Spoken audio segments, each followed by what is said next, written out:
남매 간 지분 확보 전쟁이 벌어진 가운데 뜻밖의 이슈가 터져 나왔습니다.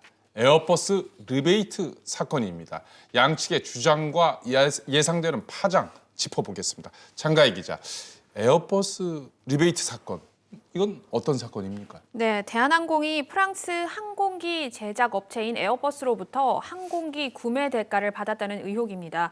항공기 구매 시기는 지난 1996년부터 2000년 사이에 3번이고요. 금품이 오간 시기는 2010년부터 2013년까지 총 3번입니다.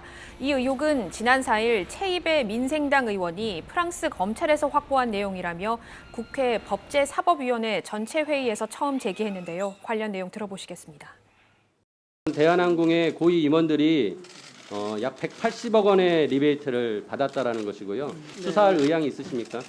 사실관계를 파악한 후에 예. 말씀처럼 수사가 필요하다면 이루어질 수 있도록 예. 조치하겠습니다.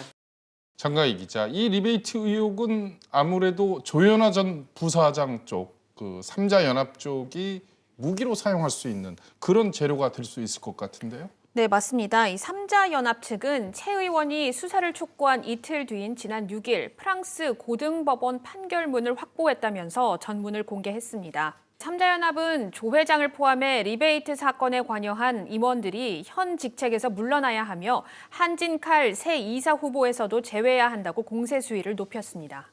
장 기자, 이 삼자연합의 공세에 대해서 한진 쪽, 그러니까 조원태 회장 쪽에서는 어떤 반응을 보이고 있나요? 네, 조원태 회장 측은 삼자연합이 공개한 고등법원 판결문은 판결문이 아닌 수사 종결 합의서라고 받아쳤습니다. 또 항공기 구매 계약을 할 당시에는 조 회장이 입사하기 전이었고 오히려 조현아 전 부사장이 재직 중이었다고 지적했는데요. 조 전 부사장에게 의혹의 화살을 돌린 겁니다.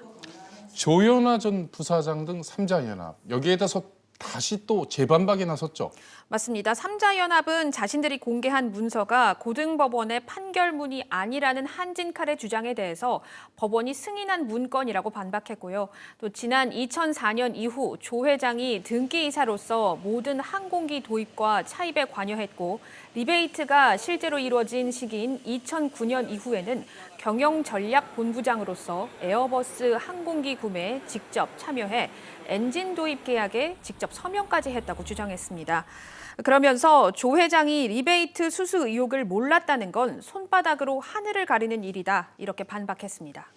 장 기자, 좀 복잡합니다만 내용을 좀 정리를 해보면 일단 에어버스 구입 시기에 조원태 회장이 경영에 관여하지 않은 것은 시기적으로 맞고요. 리베이트가 이루어진 시기에는 이 사항, 관련된 사항을 알 수 있는 위치에 있었다. 이렇게 정리될 수 있겠네요. 맞습니다. 좀 애매모호한 부분이 좀 있는데요. 그래서 의혹이 계속 제기되고 있는 겁니다. 한진 측 다시 입장을 냈습니다. 과거 사실관계 확인을 위해서 프랑스 에어버스에 확인을 요청했고 이와 별도로 내부 감사도 시행해서 불법 행위가 만약에 확인이 된다면 모든 법적 조치를 취하겠다고 했습니다. 하지만 의혹이 사실이 아닐 경우 삼자연합 측의 민형사상 조치를 취하겠다고 밝혔습니다. 장가희 기자, 이 조원태 회장의 입장, 조원태 회장 측의 입장을 쭉 듣다 보니까 약간의 좀 변화가 눈에 띕니다. 처음에는 상관없는 일 이렇게 해명을 했다가 다음에는 내부 감사를 하겠다. 미묘한 차이가 좀 있는 것 같습니다. 맞습니다. 이 때문에 삼자연합이 다시 한번 의혹을 제기합니다. 삼자연합에 따르면 에어버스가 지난 2015년 11월 한진그룹 산하 정석 인하학원에 발전기금을 내놓은 다음 날 대한항공과 항공기 구매 계약을 체결했는데 이는 리베이트가 현재까지도 지속적으로 이루어진 게 아닌가 하는 강한 의구심을 들게 한다면서 수사당국에 철저한 수사를 촉구했습니다. 임종인 기자, 네. 요즘 유행하는 말로 갑자기 튀어나온 이런 걸 가지고 갑툭튀 이런 말을 하는데 그렇습니까? 이 리베이트 문제가 갑자기 이슈가 된 배경은 뭔가요? 일단은 이제 이게 검찰의 수사, 앞서 좀 장 기자도 얘기했습니다만 검찰이 실제 수사를 할 거냐 말 거냐 여부가 주목되긴 하는데 검찰의 수사에 착수하러 사실 이게 결론이 나오고까지는 시간이 많이 걸립니다. 네. 재판까지 가면 몇 년이 걸릴 수도 있고요. 네. 결국은 이번 27일 주총에는 사실 영향을 미치지는 못할 것이다라는 건 분명하긴 한데 중요한 거는 사실 여부를 떠나서 이게 분명히 조원태 장 측한테는 불리한 어떤 그런 내용이 될 수밖에 없다 보니까 도덕 흠집이 날 수도 있다. 그래서 혹시 주총 때 조 회장 측의 반대쪽으로 이 소액주주들의 표가 갈 수 있는 어떤 이유가 될 수는 있다. 변수가 될 수 있다. 이렇게 볼 수가 있을 것 같습니다. 근데 어쨌든 한진그룹에서도 이 부분에 대해서 내부 감사를 한다고 그러니까 일단 이거는 그 결과를 좀 봐야 될 것 같습니다. 알겠습니다. 양진영이 이번 주총에서 정관 변경을 시도하고 있는데 주요 내용은 뭡니까? 예, 말씀하신 대로 양측 다 정관 변경안을 내놨습니다. 주주연합 3자 연합 측에서 먼저 10개 내용의 변경안을 내놨고요. 그다음에 이제 여기에 맞대응해서 조 회장 측에서 3개를 내놨는데 한번 표에서 좀 보시면서 좀 설명을 좀 드리겠습니다.